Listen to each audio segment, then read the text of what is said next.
Hello friends, welcome back to my channel Yukti professional classes. इस video में हम Indian constitution के उन प्रोविजंस को जानेंगे जो हमने अदर कंट्रीज से बोरो किए हैं। अगर आपने मेरे चैनल को सब्सक्राइब नहीं किया है तो मेरे चैनल को सब्सक्राइब, शेयर एंड लाइक ज़रूर करिए। चलिए अब हम स्टार्ट करते हैं। सबसे पहले ब्रिटिश कॉन्स्टिट्यूशन से। ब्रिटिश कॉन्स्टिट्यूशन से हमने संसदीय प्रणाली, पार्लियामेंट्री सिस्टम लिया है।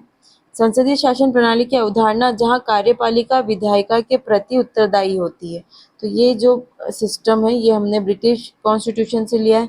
रूल ऑफ लॉ, कानून का शासन। इस सिद्धांत की कानून सर्वोच्च है और सभी व्यक्तियों पर समान रूप से लागू होता है। इस सिद्धांत को हमने, रूल ऑफ लॉ को हमने ब्रिटिश कॉन्स्टिट्यूशन से लिया है। और फिर है द्विसदनीयता। द्विसदनीय विधायिका की संरचना जिसमें लोकसभा, जनप्रतिनिधि सभा और राज्यसभा, राज्यों की परिषद शामिल है। ये भी हमने ब्रिटिश कॉन्स्टिट्यूशन से लिया है। नेक्स्ट है यूएसए से। यूएस से जो यूनाइटेड स्टेट से हमने जो लिया है वो फंडामेंटल राइट्स, मौलिक अधिकार लिए हैं। तो मौलिक अधिकारों की जो अवधारणा है अमेरिका संविधान के बिल ऑफ राइट्स से प्रेरित है। और जुडिशियल रिव्यू, न्यायिक समीक्षा। तो न्यायपालिका की वह शक्ति जिसके तहत वो संविधान के विपरीत कानूनों की समीक्षा और अमान्यकरण कर सकती है, यह भी हमने यूएस के कॉन्स्टिट्यूशन से लिया है।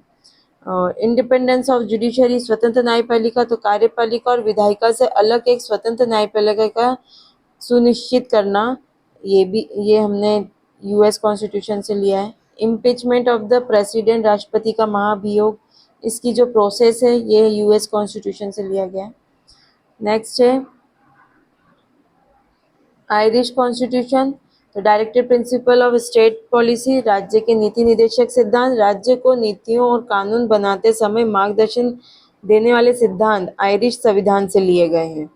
तो हमारे जो डीपीएसपी है ये हमारा आयरिश से लिया गया है, डीपीएससी। और method of election of president, राष्ट्रपति के जो चुनाव की विधि है, ये जो प्रणाली, जो इसका सिस्टम है इलेक्शन का, वो हमने आयरिश कॉन्स्टिट्यूशन से लिया गया है। नेक्स्ट है Canadian constitution. Federation with a strong centre, मजबूत केंद्र के साथ संघीय प्रणाली। तो मजबूत केंद्रीय सरकार के साथ संघीय ढांचे की अवधारणा हमने वहाँ से ली। रेसिड्यूरी पावर जो दी है, जो अवशिष्ट शक्तियों का जो बंटवारा है, जो सेंटर को, केंद्र को दिया है हमने, वो जो रेसिड्यूरी पावर है वो भी हमने कनाडा से लिया है, कनाडियन कॉन्स्टिट्यूशन से लिया है। नेक्स्ट है ऑस्ट्रेलियन कॉन्स्टिट्यूशन।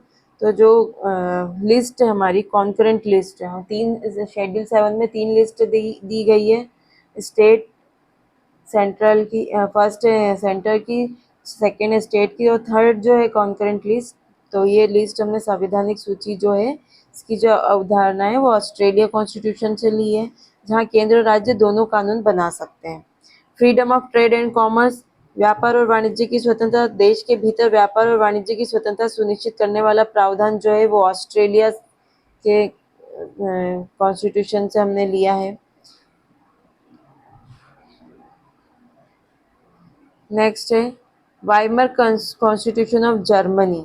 जो जर्मनी का वाइमर संविधान है वहाँ से हमने इमरजेंसी प्रोविजन लिए हैं, आपातकालीन प्रावधान। तो आपातकाल की घोषणा के जो प्रावधान है जर्मनी के वाइमर से लिया गया है।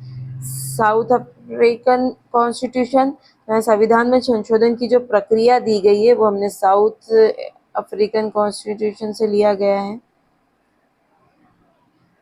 नेक्स्ट है फ्रेंच कॉन्स्टिट्यूशन।